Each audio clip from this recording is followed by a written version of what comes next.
اللہ تعالیٰ کر سکتا ہے، کوئی اس کے لیے مشکل نہیں. ہوا علی کل شیء قدیر، اسے ہر شے کی قدرت حاصل ہے. لیکن اصل بات جو ہے میں آپ کو بتانا چاہتا ہوں، یہ ہے سائیڈ ایشو.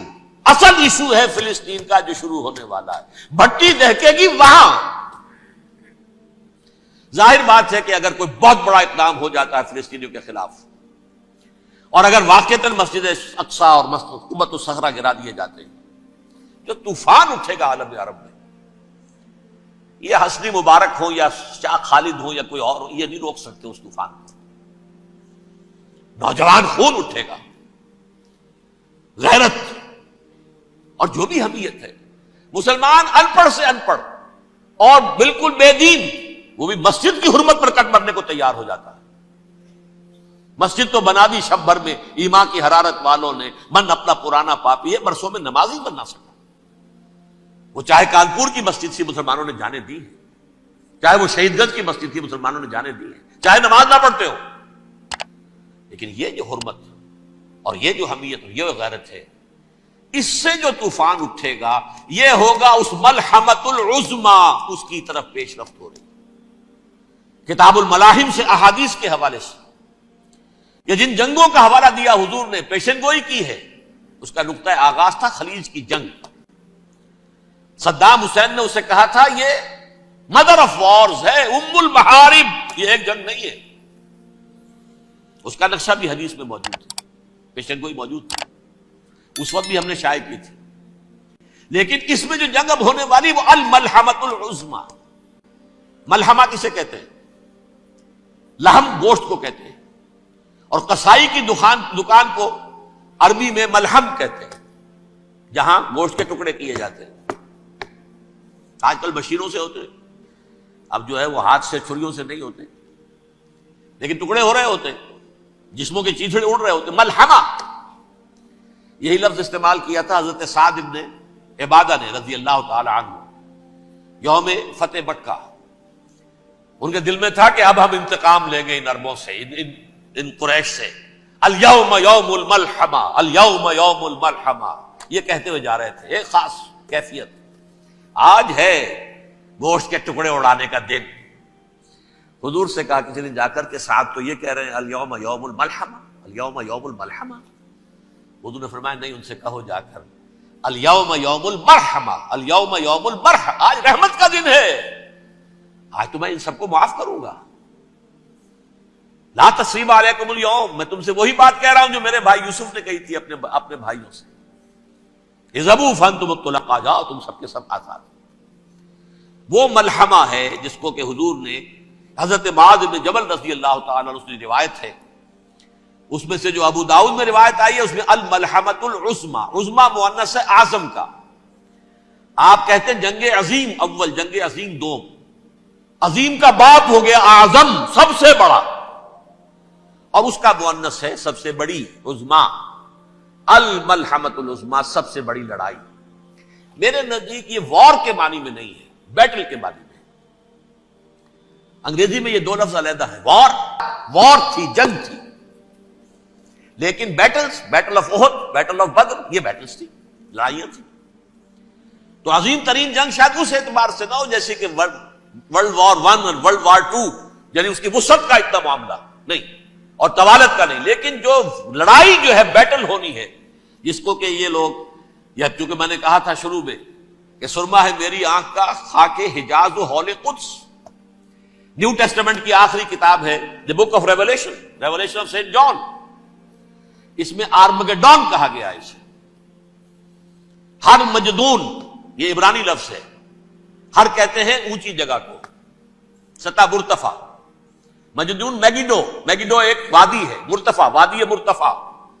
یہ ہے واقع لبنان، اسرائیل اور شام کے درمیان جو ٹکڑا، جو ٹرائنگل بنتی ہے، یہ ہے. یہاں پر بڑی جنگ لڑی جائے گی، اور یہ جنگ صلیب ہوگی جو کہا ہے یہ بش نے، یہ جنگ صلیب. سیکنڈ ملینیم شروع ہوئی تھی تو پہلی صلیبی جنگ ہوئی تھی. تھرڈ ملینیم شروع ہوا ہے، یہ سیکنڈ صلیبی جنگ ہے، یہ کروسیڈ ہے. اور میں اس مرتبہ امریکہ گیا تھا تو پہلی مرتبہ مجھے وہاں ایک رسالہ ملا ٹرمپٹ نام کا. یہ امریکہ کے جو بہت ایکسٹریمسٹ قسم کے پروٹیسٹنٹس ہیں، یہ ان کا رسالہ ہے، اور ان کے بارے میں اب کہا جا رہا ہے وہ کرسچین زائنسٹ ہیں۔ آپ شاید پہلی مرتبہ یہ لفظ سن رہے ہو۔ زائنسٹ تو ہم سمجھتے ہیں یہودیوں کو، کرسچن زائنسٹ وہ ہیں جو ہیں تو عیسائی پروٹیسٹنٹس ہیں، لیکن اسرائیل کے وہ حمایتی یہودیوں سے بڑھ کر ہیں۔ یہ میری کسی پہلی تقریر میں شاید بہت سے حضرات کو یاد آ جائے، میں نے کہا تھا 4 سال پہلے ہمارا تنظیم اسلامی کا ایک کنونشن ہوا تھا ہوسٹن میں، امریکہ کا جنوبی علاقے کا شہر ہے۔ ایک سیشن اس میں ہم نے رکھا تھا انٹرفیتھ، ایک عیسائی کو بلایا تھا، ایک یہودی بہت بڑا وہاں کا عالم ہے اس کو بلایا تھا۔ اس یہودی عالم نے ڈاکٹر وشوگراٹ، جو وہاں کی یونیورسٹی میں پروفیسر ایمیریٹس ہے، اس نے کہا تھا کہ یہ اسرائیل کی تو سپورٹ کر رہے ہیں عیسائی، ہم تو نہیں کر رہے۔ جو پریکٹسنگ یہودی ہیں وہ زیادہ اسرائیل کے حق میں نہیں تھے، یہ تو سن 67 کے بعد انہوں نے اسرائیل کو تسلیم کیا ہے۔ وہ تو منتظر تھے کہ ہمارا مسیحا آئے گا تو اس کی قیادت میں جنگ کریں گے، جیسے شیعہ منتظر تھے کہ مہدی موعود آئیں گے تو پھر ہم کچھ کریں گے۔ وہ امام خمینی نے کہا جب وہ آئیں گے آ جائیں گے، لیکن ہم کچھ راستہ کے لیے زائنسٹ نے آگے بڑھ کر ریاست قائم کر لی، اور جب یروشلم پر بھی پورا قبضہ کر لیا تب جو ہے در حقیقت مذہبی یہودی جو ہے پھر انہوں نے اپنایا ہے، اون کیا ہے، اور نئے سیٹلمنٹس جو بھی بنے ہیں وہاں پر اسرائیل میں، اس میں اکثر و بیشتر مذہبی یہودی آیا، اور بروکلن کے علاقے سے سب سے بڑھ کر آئے ہیں، جو امریکہ میں نیو یارک کا ایک جنوبی علاقہ ہے، بہت بڑا یہودیوں کا بہت بڑا گڑھ ہے۔ نیو یارک کو جیو یارک بھی کہا جاتا ہے، وہ تو اصل میں مرکز جو ہے وہ تو یہودیوں کا ہے۔ اس حوالے سے وہاں پر جو کرسچن زائنسٹ کہلاتے ہیں وہ اسرائیل کے یہودیوں سے بھی بڑھ کر کہیں سپورٹر ہیں۔ بہرحال اس دوسری صلیبی جنگ کا معاملہ جو میں کہہ رہا تھا، ٹرمپٹ نامی رسالہ، اس کا ایک مضمون ہے دی لاسٹ کروسیڈ۔ اب یہ آخری کروسیڈ ہے جو شروع ہونے والا ہے۔ میں تو حیران ہوں کس قدر کھل کے وہ باتیں کرتے ہیں۔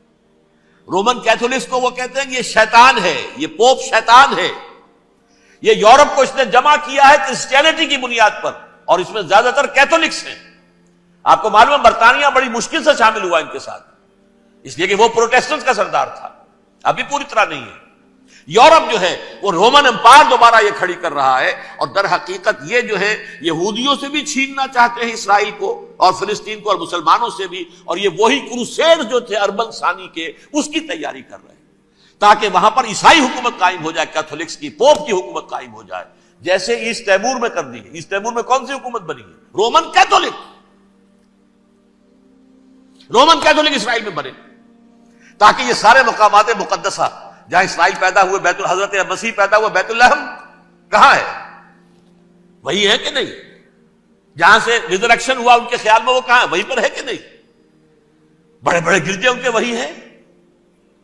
تو اس اعتبار سے ان کا کہنا یہ ہے یہ لاسٹ کروسیڈ کی تیاری ہو رہی ہے، یہ کیفور، اور ان کا کہنا یہ ہے کہ یہ پوری طاقت نیٹو کی جو ہے، یہ پہلے جرمنی سے لائی گئی بوسنیا، انہوں نے خود وہاں جنگ کروائی، انہوں نے خود وہاں پر ایتھنک کلینسنگ کروائی، پھر خود مصالحت کے لیے آ گئے، پھر کوسوو میں انہوں نے خود آگ بھڑکائی۔ یہ میں نہیں کہہ رہا، یہ وہ ٹرمپٹ رسالہ امریکہ سے چھپنے والا پروٹیسٹنٹس کا رسالہ ہے جو یہ کہہ رہا ہے۔